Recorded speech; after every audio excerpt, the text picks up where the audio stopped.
Imagine battling severe mental illness and pretending that everything is okay. Something many of us can relate to, but there's still a stigma.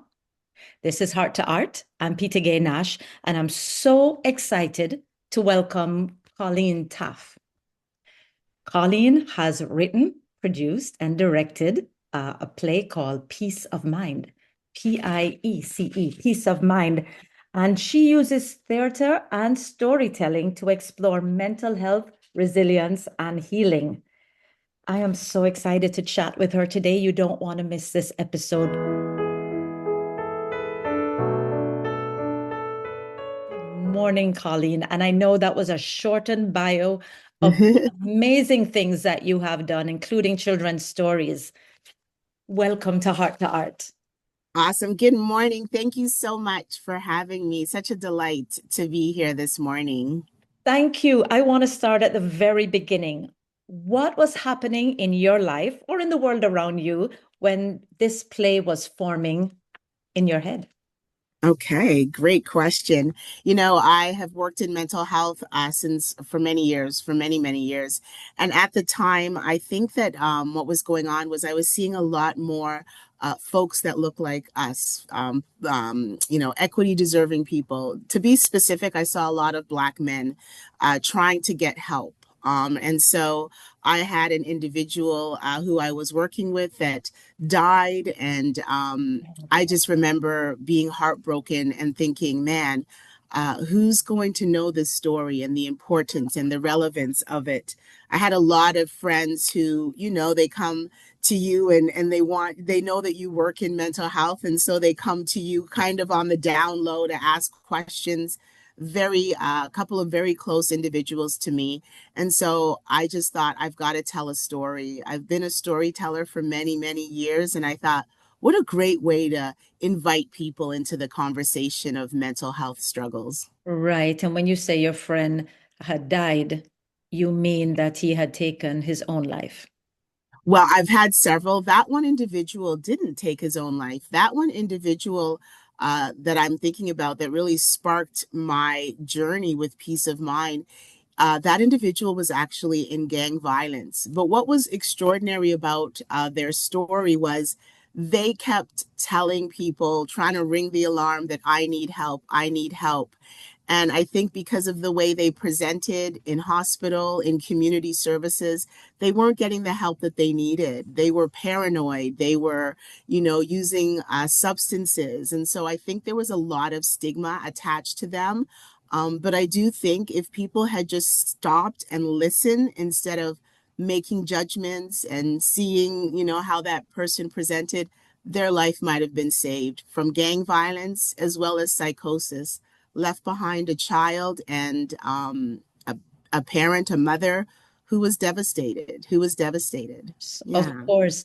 And we talk about stigma and peace of mind has a Black man, but I'm just thinking that it is Black men, but it's also men in general.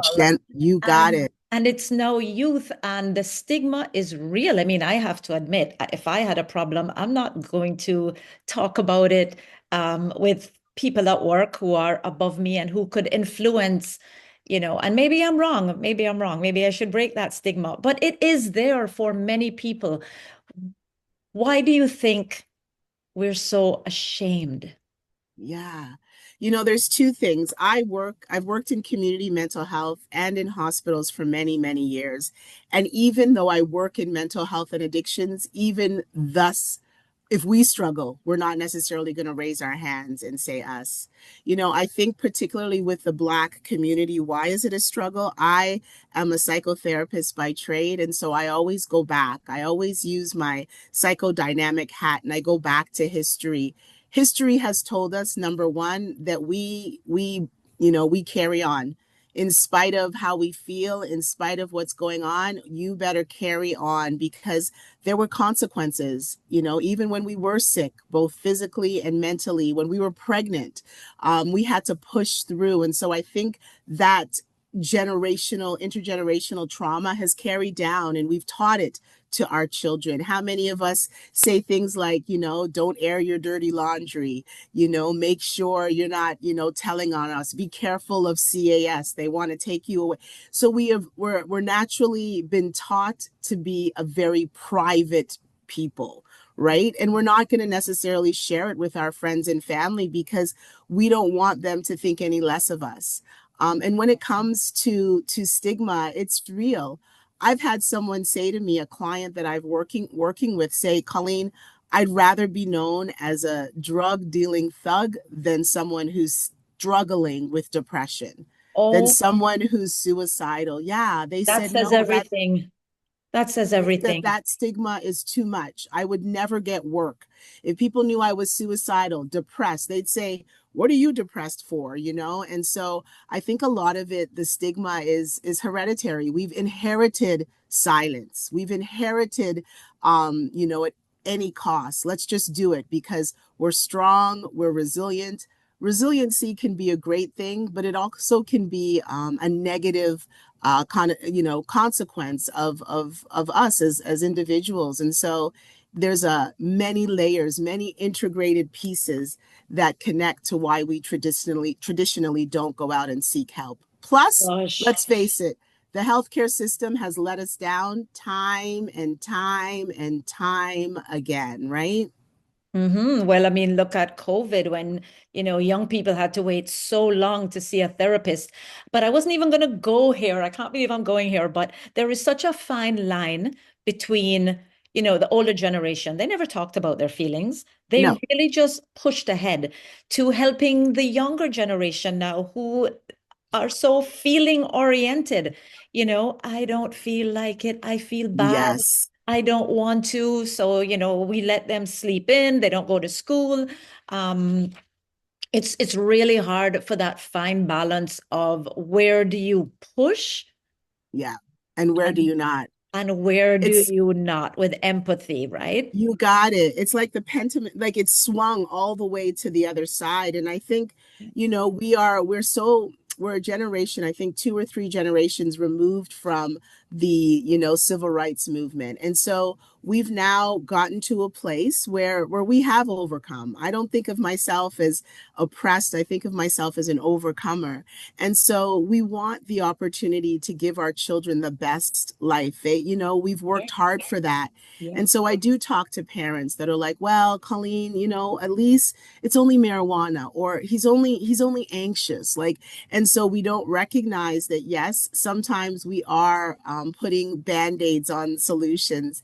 And then I think about this generation that they have been really mobilized to, they're talking about it. Sometimes I say having anxiety and having an anxiety disorder are two completely different things. But yet we have social media, we have all these things that are trying to tell us that we are either really, really sick or not sick enough. So there's No. this kind of imbalance that's happening. It Mm-hmm. is. It is. You go on social media and suddenly you think you're everything. But why Yes. this story? Why now? So important. I think after COVID, especially, we recognized that people weren't getting help, that we were shying away from hospitals, and depression and anxiety is just such almost a number one illness for folks. But it's so hidden, it's so silent, and so I just wanted to continue the conversation. It's out there, but I wanted to normalize it. I wanted to give people a tool and open up their thoughts and think, my goodness, how can I either get support or be a better support? I wanted to talk to the church community to say, church community, do not be afraid of the healthcare community. I wanted to talk to the healthcare community and say, healthcare community, do not be afraid of the church community. I wanted to talk to the communities in general and say, listen, this isn't a disease of, you versus me. It's all of us. We're all responsible. And no Mhm. matter where we are, some of us, we fit in on the continuum of mental illness, right? Some of us have, Mhm. Yep. just the ability to be sad as a result of death, right? And Mhm. that's kind of normal. We have these feelings, but we bounce back. Some of us, we have up and down feelings where we're anxious because we're not working, or our children are not functioning the way we need to. So we're all on the continuum of mental health. But when do I know when to get help? That's the big Yes. question. When When? do I know? When do we know? I mean, that's a tough question, though. Everyone is so different, right? But Yes. I always tell people, like I said, having ups and downs are normal. Our bodies and minds are not equipped to constantly be up here. And so I tell people, if you're finding that your down periods or even your happy periods are exaggerated, they are happening over long periods of time. So now, I went from being depressed for 2 weeks. Now it's 2 months, 3 months, and I'm not functioning. Maybe I'm finding that I'm not being able to get up. Brushing my teeth is a huge indication. Changing my clothes is a huge indication. Eating patterns, sleeping not enough or oversleeping. So I tell people to really be aware of their mood and how they're feeling. Check in with family and friends. I've got some really great individuals in my life that I can say, that I remember one time I was going through something and one of my girlfriends said, "Colleen, is it time to get help?" I had been through a breakup and she was just like, "I don't know, you've been down for a while." And it just, at that time, I was like, wait a minute. It made me think. And I thought, yeah, I have been in this mood for a long period of time. So I think awareness is so important. Just like as if I, noticed that, someone kept complaining about their kidney or their heart. What Yeah. would I say to them? Go It's to a true. doctor. Go It's to a doctor. My Yeah. So doctor actually said that to me once. She said, if you had diabetes, you would have no problem taking medication and coming to me for help. that's But right. but you don't want to um, admit that maybe medication could help. So You that's got it. an important topic. What about when people say, cheer up, you have so much to be grateful for when someone is really struggling? This is an issue as well. This is a big issue, and it's about, sometimes when we're struggling, we have no insight. So for me to say that to someone it makes me feel worse, because then I start thinking, how ungrateful am I? How shameful am I? How Oh, bitter am I? Right? You start feeling worse because you're thinking, yeah. oh my gosh. But struggling, and there's two things. There's this chemical imbalance that some people have, that no matter what you do, there's a chemical challenge. I liken it, you said diabetes. I liken it to type 1 and type 2 diabetes. Some diabetes, type 1 diabetes, is the diabetes that is insulin dependent. You need medication. Type 2 diabetes can be lifestyle changes, right? Exercise, proper eating. You may not need the medication unless it goes untreated. Then if it goes untreated for a long period of time, that's when we now need the medication. I liken it to mental health. Some individuals need that medication while others don't. And so for you to say to someone, cheer up, well, that's the obvious. I would have cheered up if I could have cheered up. So I always encourage people to be a support. Sometimes saying nothing is so good. Sometimes just Mhm. showing up. If I, had surgery, people would show up with food and clean my house and come and really help. It's true. But if I'm lying depressed, and people tend to stay away. We stay away from individuals because we don't know what to say. And so I encourage people, knock on doors, bring food, bring lunch, sit, watch a movie. You I am such a big believer in connections. We're born connected to each other with an umbilical cord. And so this society that we're creating of isolation because of the pandemic, because of social media, because we can sit home like we are right now. Usually we'd be in the company of each other, even in this conversation.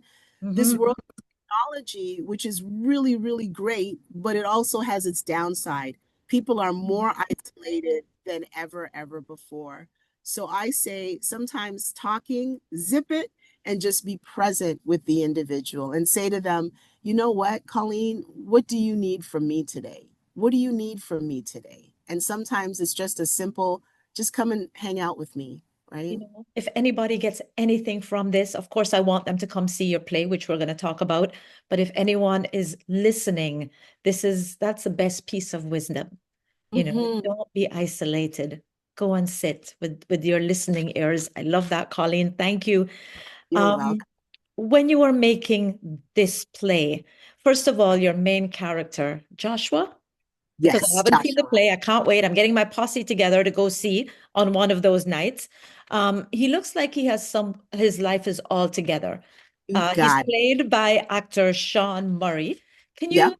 tell me a little bit why you created this character and the process? Absolutely. Sometimes when we think about mental illness, we think about the drastic cases, right? The cases that we might see in the city of Toronto or anywhere, any urban city or your neighborhood. You see someone living on the streets and we think, oh, they're struggling. We hear on the news, oh, they came in and they, I don't know, did something violent. And we assume that mental illness looks a certain way. Well, I know from my clinical experience that mental illness looks like you and me. And so I wanted to create a character who was a Black man, who had two parents, who was a businessman, who was engaged in relationship to really show the other side. First of all, we are so dimensional. We're not just one type of people. And so I wanted to let them know one of my joys is creating Black male characters to counteract what we see out there. So I always, in any of my plays, have strong male characters. Some of them are bozos, some of them, we have fun with, but traditionally, I love to create strong male characters. And so I really wanted people to see someone who presented well, because that happens. We present very well. As Mhm. Black people, we are dramatic. I can hold it all together. I know how to do that.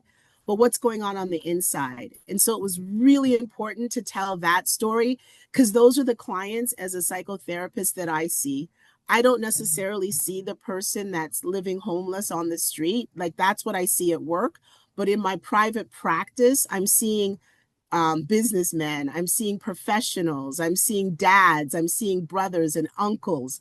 And so I really wanted to tell that kind of a story.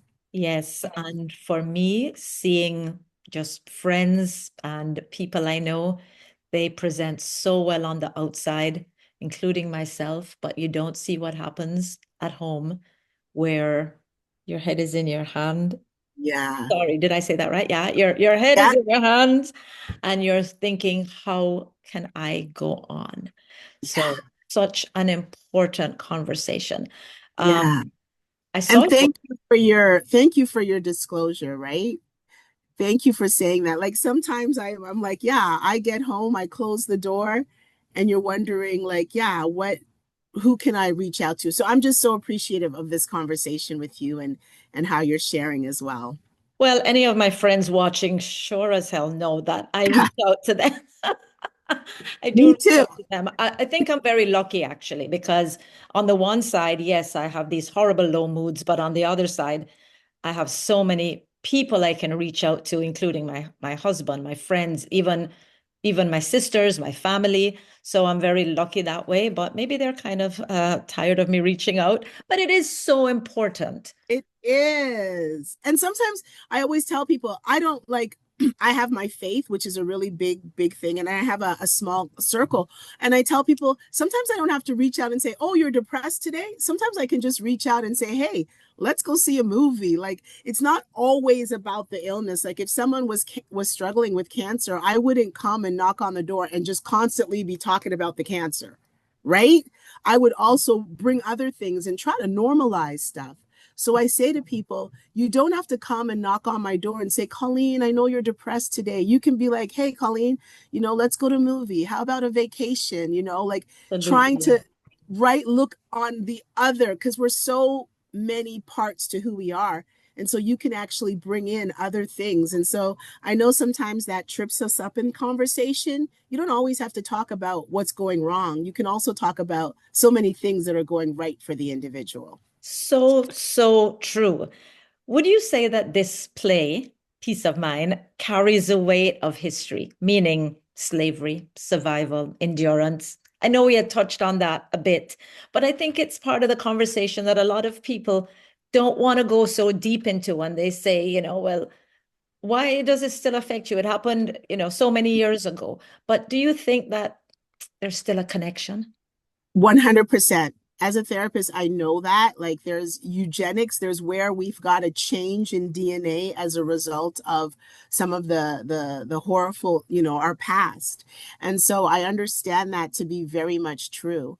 And Mhm. in this play, as you sit back and watch, the main character, he says things like that, my history. I've got to be a certain way because of the history of Black men. We see his mom, who is I want to say a functioning alcoholic, right? Someone who must have a drink in the hand at all times. And so as you're watching it, you're like, wait a minute. Sometimes we don't recognize how alcohol and substances really tie into a person's mental deterioration. We don't know how trauma is a huge reason why. It's like a suitcase. And when you're going traveling and you pack your suitcase and sometimes you're overweight, you've got too much weight in your suitcase, and they're like, no, you got to take some of that stuff out. I think of it like this: there's so many pieces that are layered on top of it, which include our past history. It includes our traumas, it includes our experiences, it includes our personality. Some of our personalities are just prone to being very melancholy, right? And so it's personality. So there's so many different things that we have to pull apart. So in this play, I really tried to get people thinking. You may not say I have psychosis, I hear voices, but you might say, yeah, I remember my mom was like this, or my dad was like this, or when I broke up with my fiance, this is how I felt. So there's just different places that you can kind of connect in to the play. And so of all the plays that I've written, this is my baby. This is the one that I've been working on. We had some shows before COVID, and then COVID hit and I kind of pulled back. I went back to school. I did some writing for some children's books. And now I just think this is the perfect time to have this conversation because so much is going on in our world when it comes to mental health. And so I think the time is now to begin the conversation once again with peace of mind. Uh, I like the name of your children's book. Why So Sad, Sammy? Well, you've written two, but that title really caught me. Why So Sad, Sammy? Mhm. Is there an age? Tell me a little bit about that book. Who is it geared to? The ages. Towards, Hmm. I would say it's up to about, it's ideally for the grade 3. Hmm. And so what happened after the first running of Peace of Mind, many people came and said, what can I do? Like, how can I get involved? How do I know what's going on? And so as a clinician, I thought to myself, the best way is early intervention. The earlier that you catch your illness, the better the chances of a good recovery. And we know that in the healthcare system, right? Diabetes, kidneys, whatever. And so I decided to write a story where and it's from a series, A World of Big Feelings, because like we talked about earlier, I found that on social media they were so dramatic. I'm feeling sad, so I'm depressed. And I'm like, well, are you really depressed, or are you just going through sadness? So I really wanted to normalize feelings. And so I decided to use these two twins, a boy and a girl, because a lot of research around mental health, around health in general, is done with twins. Like a lot of stuff is done with twins, just to see, you have the same family, same genetic, same upbringing, but yet you can have two different experiences. And so I wanted to really just have a book where you can read to your little one and say, let's talk about our feelings. Why do you think Sammy is so sad? And so I'm quite proud of it. The second book actually is at the printers as we speak, that will be released and available for the time of the play. But it's really just an introduction so that parents, caregivers, teachers can really have a conversation with a little one very early on, because we know how emotional children are. We know that they're what their feelings are. And oftentimes they don't know how to name it. They don't know how to say what they're feeling.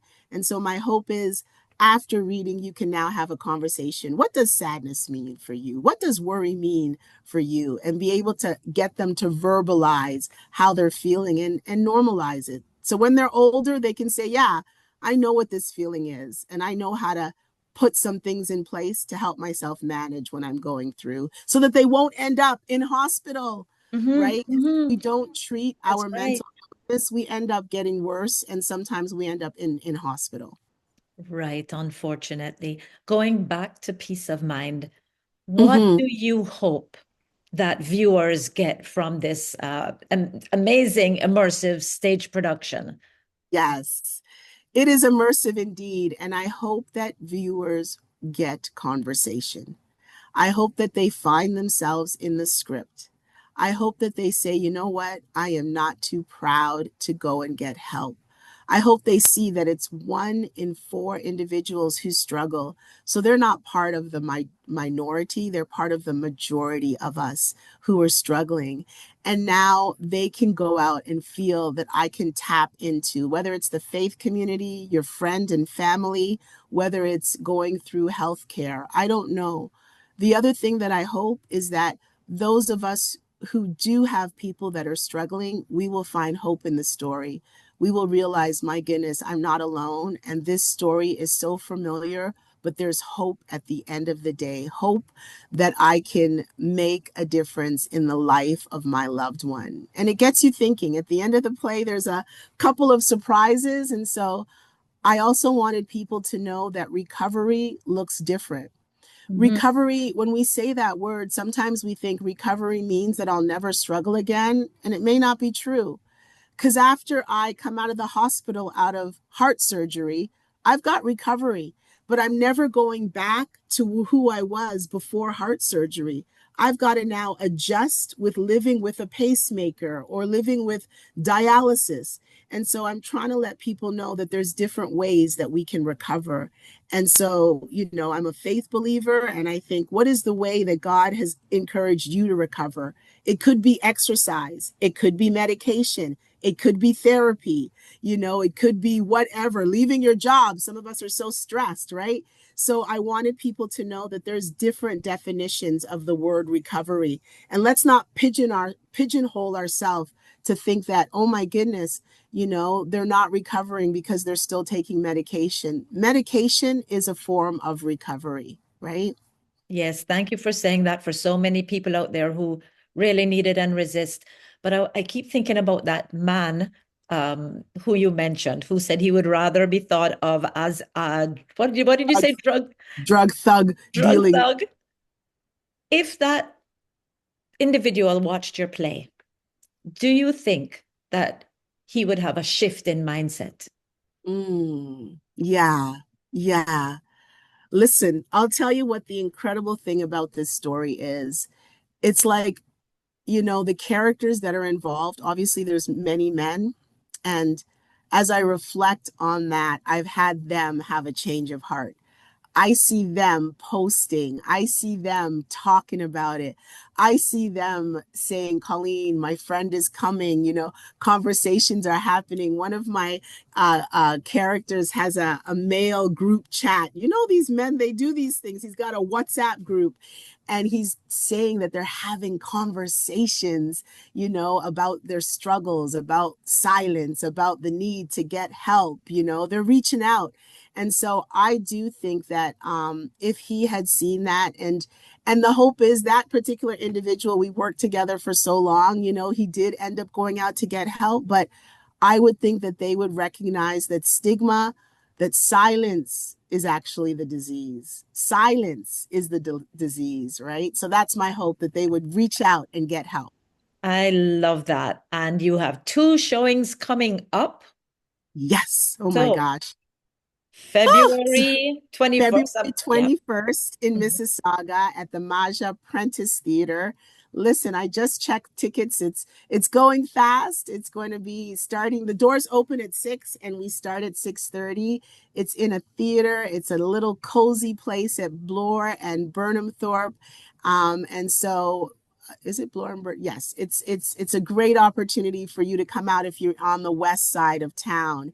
We'll And have then, all this information, by the way, for anyone listening who okay, and let's all go. Let's support let's Colleen. yes. So that one is specifically for Black History Month in February. And then at the Jamaican-Canadian Association, March 7th is actually the end. There's a week called Black Mental Health Week. And so this happens on the Saturday at Jamaican Canadian Association. And again, the tickets are $55, 6 o'clock, the doors open. The cool thing about that is we're going to have after the show a conversation with some amazing Black clinicians in our town. We're going to tap in and just have a quick conversation about the play, about what we've seen. So it's a great opportunity for you to learn. People, I always love to say there's a trigger warning because we do talk about suicide. We do talk about, whoop, I'm just, my screen went off here. Hopefully you can still see I me. can still see you. Yes. We do talk about suicide. We do have some tough conversations about alcohol. So there's always that little bit of warning, but you don't see anyone die. It's not bloody, it's not gory, anything like that. But it's a great opportunity for you to bring out, I would say, 12 and up. Okay. And sometimes even younger. Some of these young ones, they know a lot, but I always encourage people to make sure they're about 12 years old and older. And it's a family show, so you can bring Okay. any and everyone to the show. I cannot wait. I think I'll be attending the March 7th one, and I'm so Yay! excited. Looking forward to meeting you in person. And thank you so much for being here today. I mean, you just dropped so many gems of wisdom. And I hope people